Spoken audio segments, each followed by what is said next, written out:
Question number one, and this comes from Alan Thompson, and Alan Thompson watched the video of Orijen that I made, and he commented, "I have used Orijen for years, do not like peas or lentils in it, but that does not stop me feeding it. A shame it has changed ownership. Let's hope they don't muck up a good dog food." Hi Alan, thank you so much. Well, yes, there are various things here. The first thing is the lentils and the peas. And we have always said here that in order for kibble to be together, to be bound together, it needs to contain certain starches.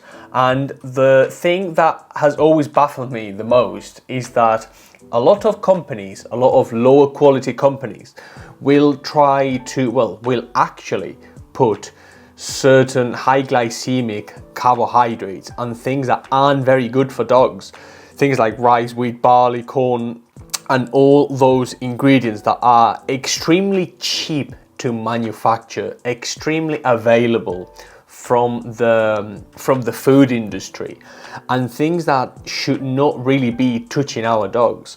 Now, peas or lentils or things like fruits or any legumes or potato is another common ingredient. Sweet potato and potato, same with potato protein, for example, which substitutes sometimes animal protein in dog food. And these ingredients are indeed filler. Now the question here is, and the argument here is, are peas better than potato? Is sweet potato better than, better than tapioca, for example, which is another common ingredient, another common filler? Which is better? Well, there isn't really an answer as to what is better or worse for your dog.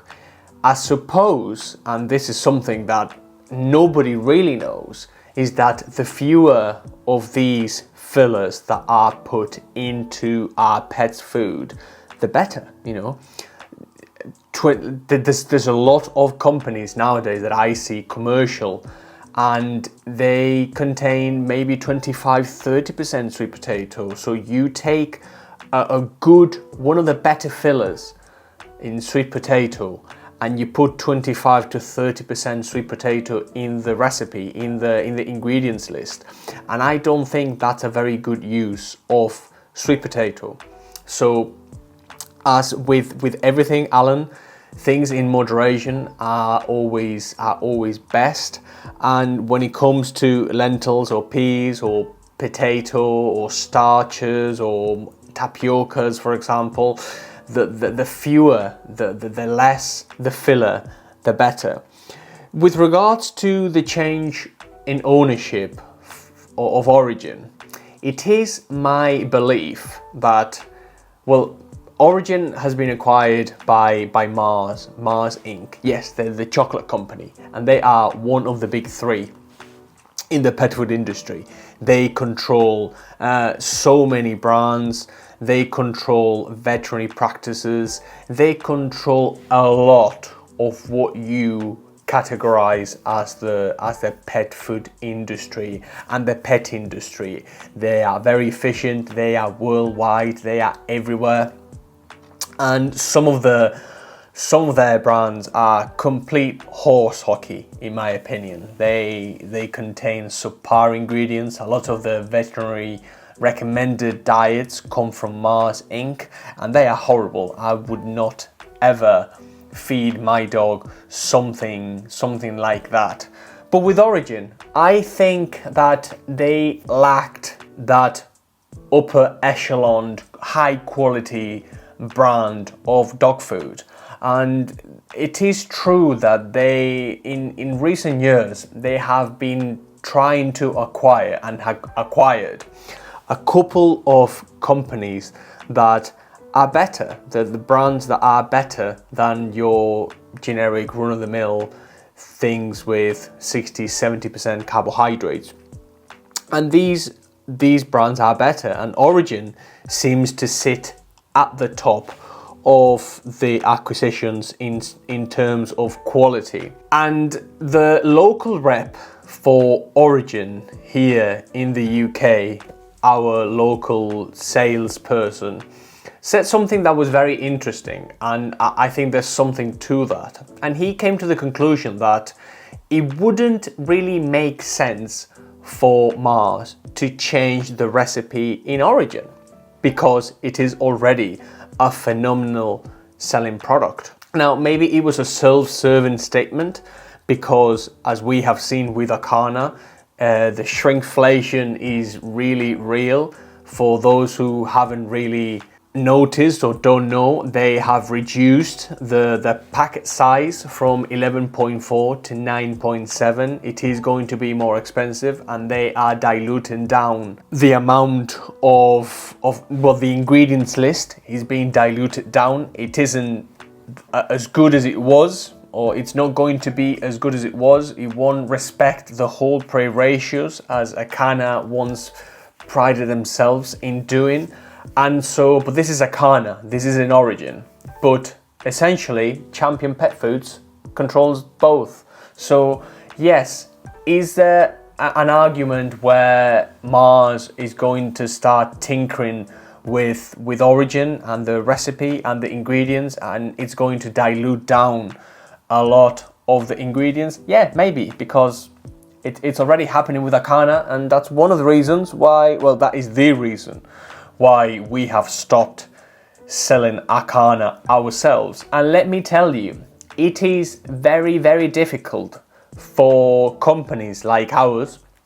Well, it isn't difficult for us, but it's difficult for your local pet shop or for your local retailer to be commercially and ethical at the same time, commercially sort of inclined and principled at the same time, because Acana and Orijen are very, very popular brands of dog food. So by us making the decision of stopping selling one particular product, it's impacting our lives, you know. So I hope that is appreciated by people, by customers, by people who subscribe to the same ethos as us, and who want the best for their dogs. So whenever we stop selling something, it's because we are principled people. It's because we don't think that is the best choice of dog or cat food for your pets. So I really do hope that that does resonate, and that, you know, we've lost money. We have lost money, and we are aware of that. And we don't like losing money because, you know, we are a small business. We're not one of the big companies out there. So I hope that sort of resonates with you and makes you realize that a lot of these companies will try to sell you whatever they want to sell you, and they will go to great lengths to tell you certain things about their dog food. What's behind that? You know, is there something about it, or is it just another marketing and they just want to sell you something? I don't know. Second question, I have a cockapoo and a poodle cross. They are both raw fed, and I've fed dogs for years, never carbs, unless you count a small piece of carrot each evening. Thank you so much for the question. Yes, this was a response to the video of what's the best food for your cockapoo.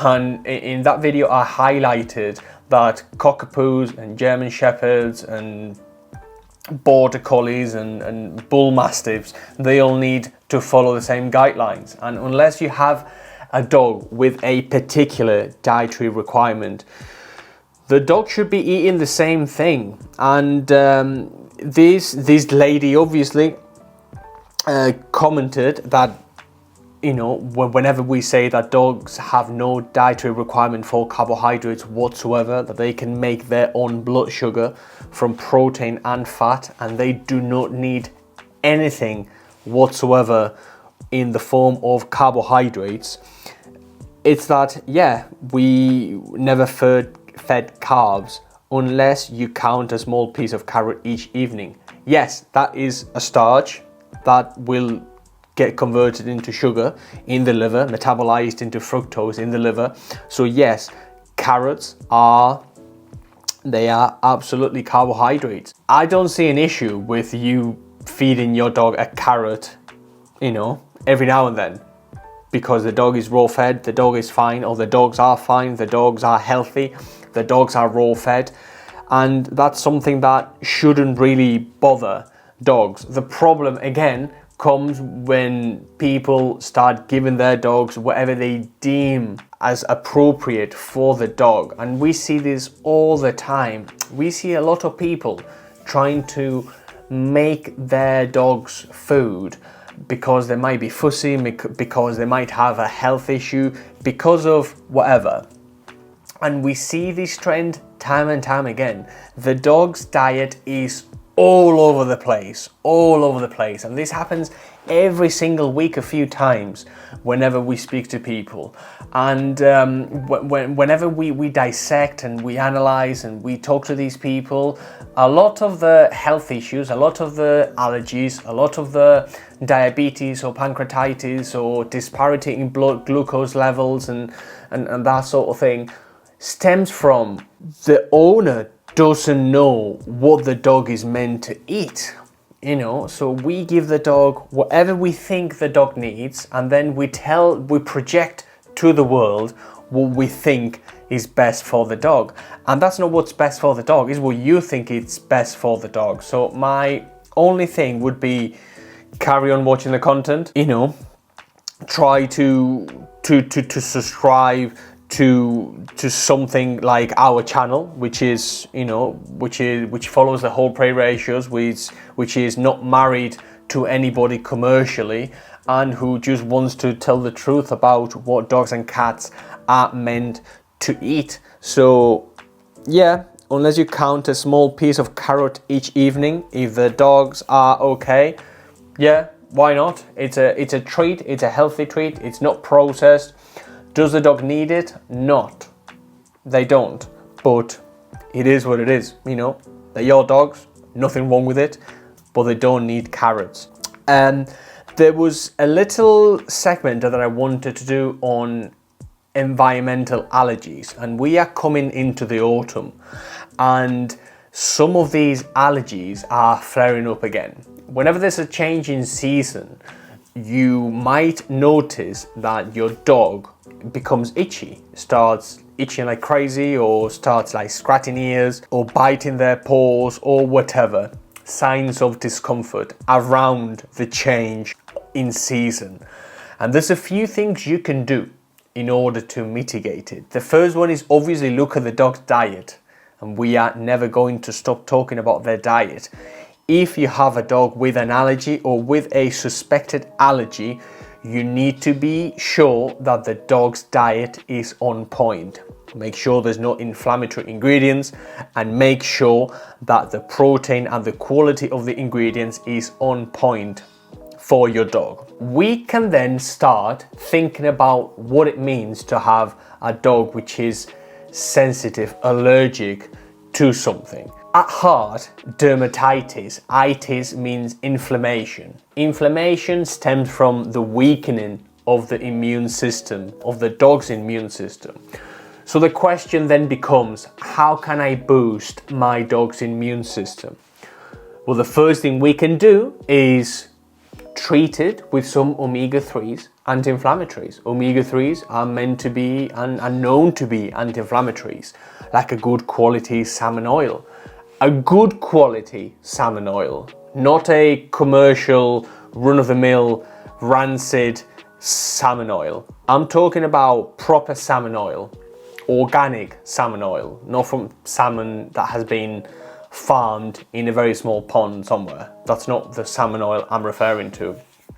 Things like sprats, you can buy them from your local pet shop, you can buy them online, you can buy them anywhere. Anything fish that's frozen, you can get some fish cubes or sprats, frozen sprats or dried sprats. Those are wonderful as well. Things like salmon skin, all those things are wonderful. Apart from being a very good addition to your dog's diet, full of omega-3s, anti-inflammatories. Then we have the natural treats. We sell We sell salmon sticks and we sell haddock sticks, and those are very popular. They are wonderful, they're fishy treats. We sell salmon rolls, and again, these are all full of omega-3s, anti-inflammatory. We love them. You know, we can give the dog all sorts of things when it comes to having an environmental or a seasonal allergy. Apple cider vinegar works okay on the dog's ears, on the dog's paws. Coconut oil works really well. Anything that's meant to reduce inflammation temporarily. Shampoos with oatmeal tend to work really well, you know, so if your dog is scratching a bit more with a change of season, all these things are meant to help, you know, and I will leave some links down in the description of products that I would recommend, and you can purchase there. Things like coconut oil, apple cider vinegar, you can make that, I suppose, and some like anti-itch, like healthy treats. Those tend to work on the margin, as I always say. The main thing I want you to concentrate on is try to avoid taking the dog anywhere and everywhere until you sort of know what the dog is allergic to. Let me give you an example. If today I take my dog to the beach and tomorrow I take the dog to a football field or a soccer field, let's say, or I take my dog the next day to somewhere else where there's a lot of dust mites, for example, then we have exposed the dog to 3 different environments, and if the dog is scratching, we won't know whether it's the sand, the dust mites, the grass, or what the heck it is, or it could potentially be. So my advice to you would be to walk the dog on the same walk every day for a few days and see whether the dog is getting better, the same, or worse. If the dog is getting worse and you live near a beach or on a farm, for example, then it might just be that the dog is allergic to grass or something in the grass, and that's what's causing the problem. So by you avoiding that change, that sudden change from day to day to day, that could really help, and we see that all the time. So yes, it's coming to that time of the year where things are changing weather-wise and season-wise, so this is something that you should be paying attention to. Always keep it natural, always try to keep it as tickety-boo as possible. Always make sure the diet is on point, and you know, by you being mindful about it, you will save money. You will be one step ahead of the whole thing. I want to do a segment on bonfire night and fireworks, and we are coming up to bonfire night here in the UK, but this can be applied to fireworks. And if your dog gets anxious about fireworks, noise, music, or your dog is anxious, full stop. So it can be a minefield, and it is a minefield for a lot of pet parents all over the world. And we have seen hundreds of these cases, and we have gathered 2 or 3 things that are absolutely vital when it comes to helping your dog cope. For example, my dog wasn't bothered about fireworks whatsoever at all. He was fine. He never bothered. You know, World War III could be happening outside and he would just be happy and nonchalant about the whole thing.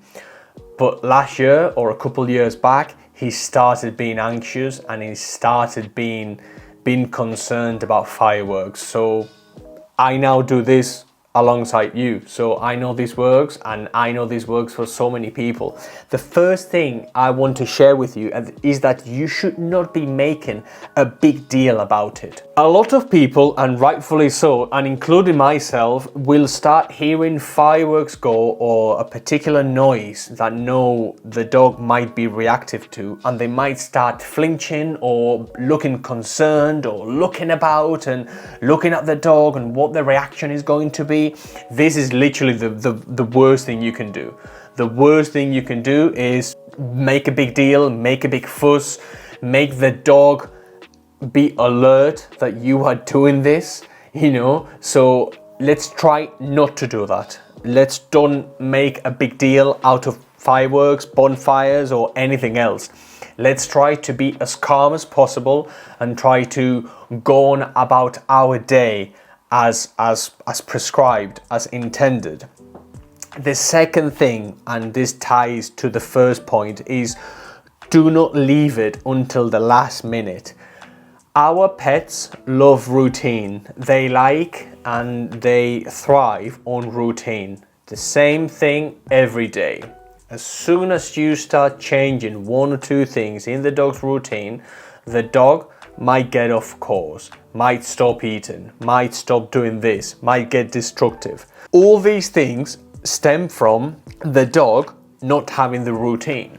We had a couple come to one of our branches last week, and this is a very good example of what you should not do. And they were practicing putting the dog in a separate room like a few days ahead of bonfire night, of fireworks night, and the dog was getting anxious. The dog was starting to bark uncontrollably, and they kept trying to push the dog into a new setting that the dog has never been put into, because they wanted to prepare.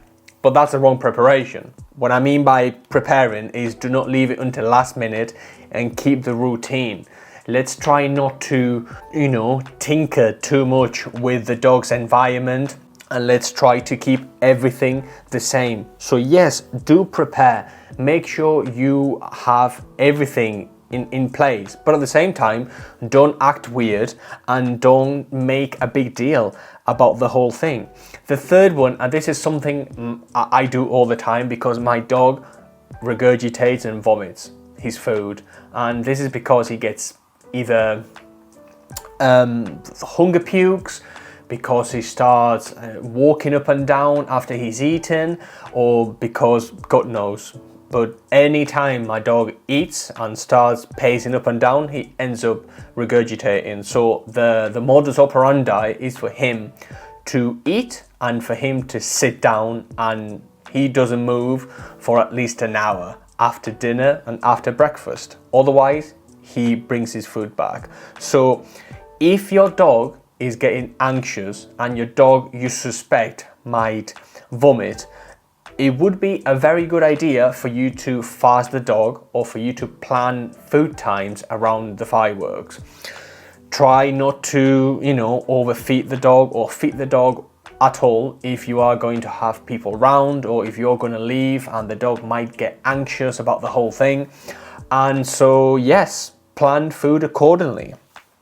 The fourth one is leave some calming dog music. I have put together some calming music for dogs, and it's a long playlist. It's about 10 hours. So if you click in the link below, I will leave the calming music that you can leave your dog whilst you're away, and it will help. I do it with my dog, and he seems to be okay. You are trying to nullify the environment outside with what you have inside, and calming music tends to be a good course of action.